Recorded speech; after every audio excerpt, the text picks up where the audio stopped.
मानदेश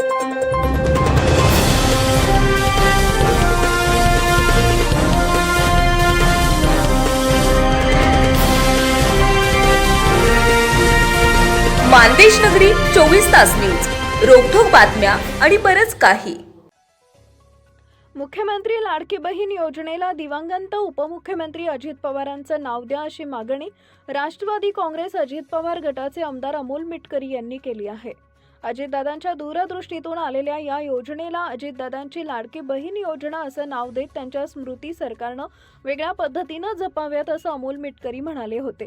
अमोल मिटकरींच्या या मागणीनंतर आता मुख्यमंत्री देवेंद्र फडणवीस यांनी महत्त्वाचं विधान केलंय. लाडकी बहीण योजनेला अजित पवारांचं नाव द्यावे अशी मागणी करण्यात येते.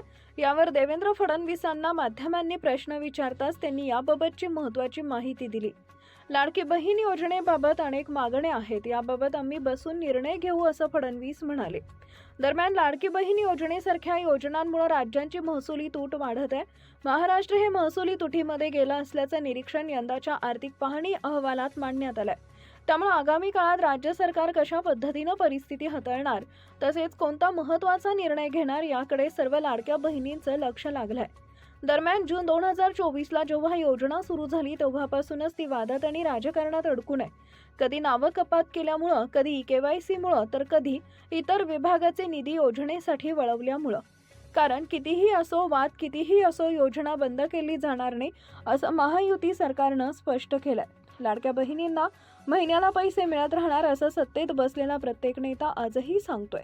खरं तर लाडकी बहीण योजनेमुळे आर्थिक ताण वाढल्याचं अजितदादांच्या अर्थ खात्यानं पत्रक काढून सांगितलं होतं, पण तरीही योजनेवर कोणतंही संकट येणार नाही याची काळजी मात्र अजितदादांनी घेतली होती.